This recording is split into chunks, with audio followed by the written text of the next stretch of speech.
Hi everyone, welcome back to my channel Uzo Inspires. Today's message is one every parent, every caregiver, and every young person should hear. It is something small but can make a huge difference in a child's life. So let's talk about shaken baby syndrome. Or let's just say why we should never shake a baby. This topic was treated in our Bible study on Sunday, and I just felt to share and create more awareness about it.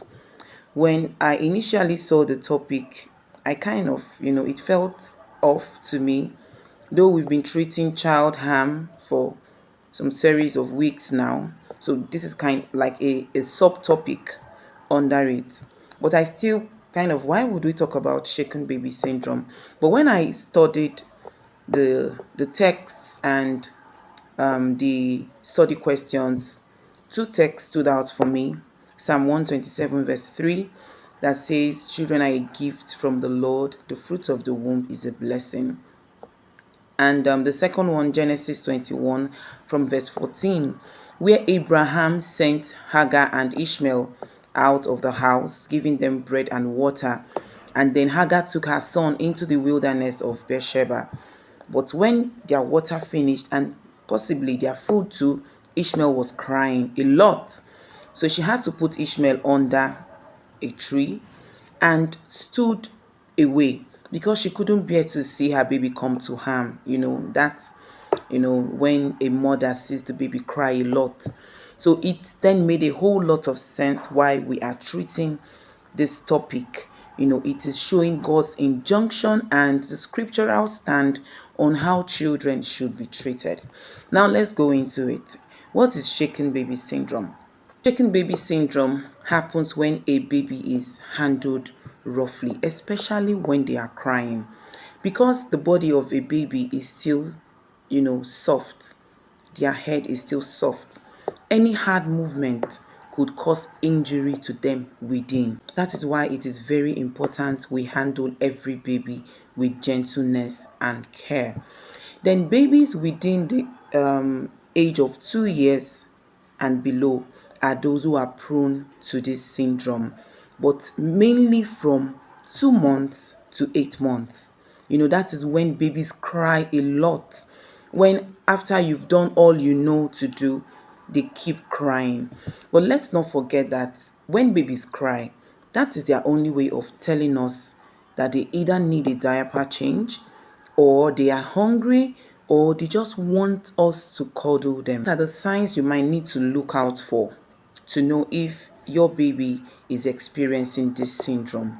When a baby is beginning to sleep too much, when a baby won't eat, or they begin to seem weak and too quiet all of a sudden, especially when you know they have been treated roughly, please seek medical attention immediately.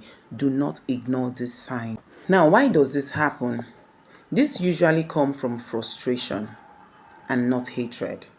Yes, it comes from frustration when the caregiver or the mother or the parent has done everything they know they can to stop that baby from crying, and that baby keeps crying. I relate with this a lot. When I had my first child, around that 3 months, he was so crying, crying, crying. I had to back him. I did everything I knew to do, but he kept crying. At a point, I started crying too because I was tired. I was hungry. I couldn't even eat. A first time mom. I was so worried. Why was he crying? I couldn't take breakfast. I was tired. I was mentally drained. If I try putting him down, he will start crying. If I carry him, he will be calm. So what I did was I just knelt down, placed my head on the chair, and I slept off when he slept at my back. So imagine, someone else could be in that shoe and get so frustrated that they throw the baby on the sofa or they throw the baby on the bed because they are tired. I want us to remember a few seconds of anger can cause a lifetime of harm to these babies. So when you feel overwhelmed, this is what you should do. Just gently put the baby on their crib or on the bed or somewhere safe. Take a step back, take a breath, and calm yourself. Then, if you have a friend, a trusted friend, or a loved one, or a family member that you can call upon to step in and help you out at that time. And other ways, gentle ways are, try to find out why the baby is crying. It could probably be they need a diaper change, or they are hungry, or they just need your attention. And if you've done this, it's not working, you can sing songs for them. I know every tribe or culture in all these what do they call them, baby songs. Try any one of them. If it's not working, just take them for a stroll outside, maybe carrying backing or inside a stroller. Take them for a stroll. If it doesn't work, you can always play music, soft music for them, and see if any of this can help. And like I said, please, if you feel overwhelmed, don't hesitate to ask for help. Don't hesitate. It doesn't make you a bad mother. It doesn't make you a bad caregiver. It doesn't make you a bad parent. Patience is the strongest protection a baby can ever have. Now, let's see God's injunction or the scriptural stand on this topic. If we go to Psalm 127, verse 3, you see where it says that children are a gift from the Lord.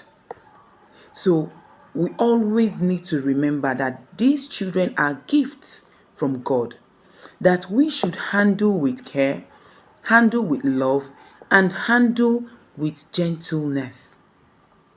You don't need to abandon them, just like Hagar did to Ishmael, because she felt overwhelmed. She couldn't stand to see the baby cry, but leaving the baby all alone by himself was not the best thing to do. So these children are gifts that God has given to us. We should handle them with love. We should handle them with care. So next time a baby cries endlessly, don't let stress win.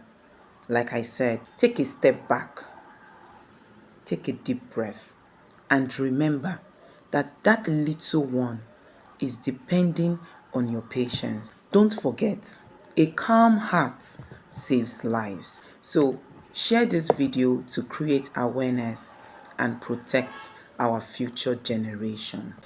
I am Ozo Inspires, still reminding you that every baby deserves a gentle hand and a loving heart. I love you so much. See you in my next video. Bye.